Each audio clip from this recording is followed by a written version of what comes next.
যি উচ্ছেদ কাৰ্য সাধন কৰিব খুজিছে, মই আগতে অসমৰ মুখ্যমন্ত্ৰীক জনাই দিছোঁ সংবাদ মাধ্যমৰ জৰিয়তে যে যদি কাজিৰঙাত আমাৰ মিচিং মানুহৰ ওপৰত উচ্ছেদ কৰে, আমাৰ অনুসূচিত জাতিৰ মানুহ আছে কাজিৰঙাত, চাহ জনগোষ্ঠীৰ মানুহ আছে কাজিৰঙাত, আহোম মানুহ আছে, কোচ আৰু কলিতা মানুহ আছে, ব্ৰাহ্মণ মানুহো কেইঘৰমান আছে, আৰু আনকি আদিবাসীৰ লগতে তাতে আমি বাঙালী ভাষীৰ মানুহ আছে।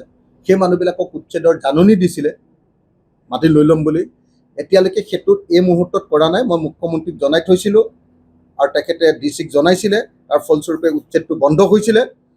যদি এনেকুৱা ধৰণে উচ্ছেদ কৰিব খোজে আমি কেতিয়াও মানি ল'ব নোখোজোঁ।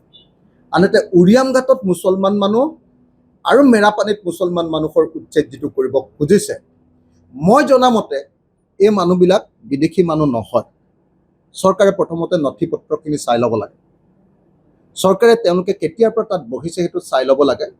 একো নোচোৱাকৈ অকল মুছলমান কাৰণে তেওঁলোকৰ ঘৰবিলাক ভাঙি দিব, এইটো অন্যায় কথা।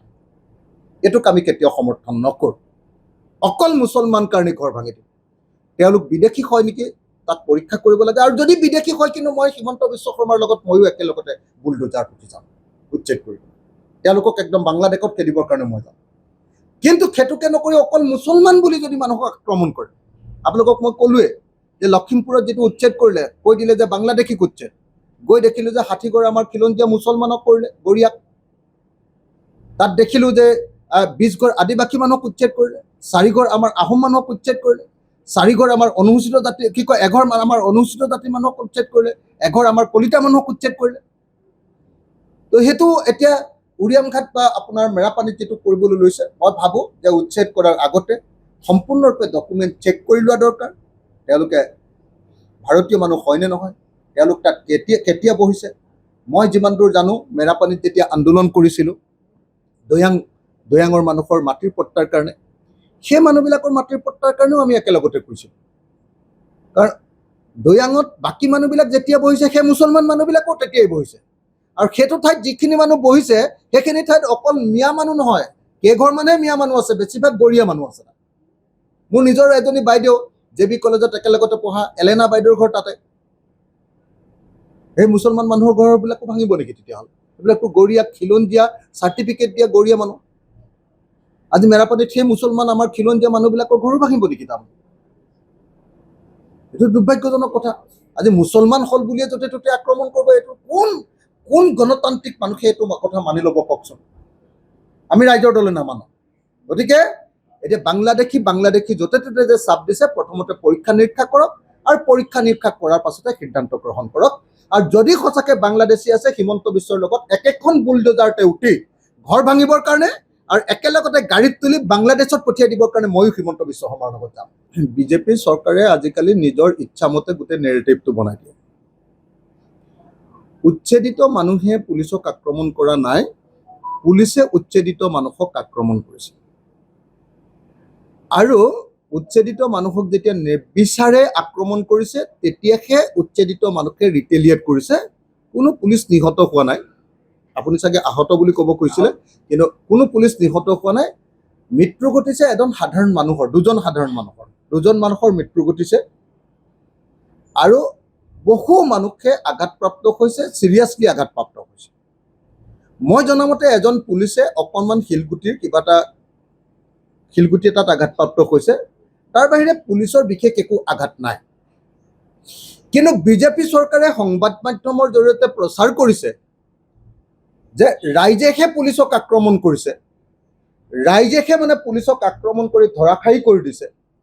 কিন্তু আচলতে আচল কথাটো হ'ল যে পুলিচে ফৰেষ্ট ডিপাৰ্টমেণ্টক লগত লৈ পাইকান অঞ্চলৰ এখন ৰাজহ গাঁৱত, আচুডুবি নামৰ এখন ৰাজহ গাঁৱত মানুহ অহা যোৱা কৰা পকী ৰাস্তাটো খান্দি আছিলে, JCB লৈ ফকলেণ্ড লৈ খান্দি আছিলে। ফকলেণ্ডলৈ যেতিয়া খান্দি আছিলে, ফকলেণ্ডলৈ খান্দি থাকোঁতে মানুহে প্ৰতিবাদ কৰিলে যে আমি ৰাস্তাটোতে শুই আছোঁ, আপোনালোকেতো চব ঘৰ ভাঙি দিলে, গতিকে ৰাস্তাটো আপোনালোকে খান্দি নাপালে বাৰু। এইবুলি যেতিয়া ক'লে, তেতিয়া পুলিচে লাঠিচাৰ্জ কৰিলে। লাঠিচাৰ্জ কৰোঁতে মানুহবিলাকে তেতিয়া তাৰ বিৰুদ্ধে আন্দোলন কৰি থাকিলে, প্ৰতিবাদ কৰোঁতে তেওঁলোকে গুলিয়াই দিলে। আৰু গুলিয়াই দিয়াৰ পাছতহে আমি দেখিবলৈ পাইছোঁ যেতিয়া এজন মানুহ মৰি গৈছে, দুজন মানুহ মৰি গৈছে, তেতিয়া সময়ত আমি দেখিবলৈ পাইছোঁ যে কিছুমান ৰাইজে হাতত লাঠি আৰু শিলগুটি দলিওৱা আমি দেখিবলৈ পাইছোঁ। আৰু দেখিছোঁ যে বহুত দূৰৰ পৰা ৰাইজে লাঠিৰ কোব দিছে, লাঠি লৈ গৈছে বা শিলগুটি লৈ গৈছে, পুলিচ আঘাতপ্ৰাপ্ত হৈছে। মই আঘাতপ্ৰাপ্ত কালিয়ে কৈছোঁ যে আঘাতপ্ৰাপ্ত পুলিচৰ কাৰণেও 20 লাখ টকাৰ ক্ষতিপূৰণ দিব লাগে, আঘাতপ্ৰাপ্ত ৰাইজৰ কাৰণেও 20 লাখ টকাৰ ক্ষতিপূৰণ দিব লাগে। দুজনকে মানুহৰ মৃত্যু ঘটিছে, তেওঁলোকক 1 কোটি টকাকে দিয়াৰ ব্যৱস্থা কৰিব লাগে। আৰু এই ঘটনাটো কিয় এনেকৈ জনতাৰ ওপৰত দুজন মানুহক গুলীয়াই হত্যা কৰিলে তাৰ ওপৰত এটা তদন্তৰ ব্যৱস্থা কৰিব লাগে। কিন্তু আপোনালোকে সকলোৱে জানে আজিকালি এনেকুৱা হৈ গ'ল যে অসমত যত দুখ নন্দ ঘোষ, অসমত যদি কিবা এটা সমস্যা হয় সেইটো মুছলমানৰ ওপৰত জাপি দিয়াটোৱে অসম চৰকাৰৰ কাম। আৰু দুৰ্ভাগ্যজনকভাৱে অসমত এনেকুৱা এচাম মানুহো ওলাই গ'ল, লগতে এচাম সাংবাদিকো ওলাই গ'ল, সকলো মানুহ ওলাই গ'ল, যি মানে মুছলমান মানুহে যিয়ে কাম নকৰক, মুছলমানক যদি মৰিয়াই মাৰিও পেলায় তাৰ পাছতো মুছলমানেহে মৰিয়াই পেলালে বুলি নিউজ কৰিবৰ কাৰণে বা মানুহৰ মাজত প্ৰচাৰ কৰিবৰ কাৰণে ভাল পায়। সেইকাৰণে আমি সঁচা কথা কোৱা মানুহ, আমি মানুহৰ পক্ষত থকা মানুহ। হিন্দু মানুহক আক্ৰমণ কৰিলে হিন্দুৰ পক্ষত থাকে, মুছলমান মানুহক আক্ৰমণ কৰিলে মুছলমানৰ পক্ষত থাকে, খ্ৰীষ্টানক আক্ৰমণ কৰিলে খ্ৰীষ্টানৰ পক্ষত থাকে। ধুবুৰীত আজি হিন্দু মানুহৰ উচ্ছেদ কৰিব খুজিছে। মইতো কেইদিনমানৰ ভিতৰত ধুবুৰীলৈ গৈ আছোঁ। প্ৰত্যেকজন বেংগলী হিন্দু মানুহৰ ঘৰ যে ভাঙিবলৈ লৈছে, কোনো পধ্যে যাতে ঘৰ ভাঙিব নোৱাৰে তাৰ কাৰণে অচিৰে আমি ধুবুৰীলৈ যাম। যিকোনো খবৰৰ বাবে যোগাযোগ কৰক 7099017330 লগতে 7099017110 নম্বৰত।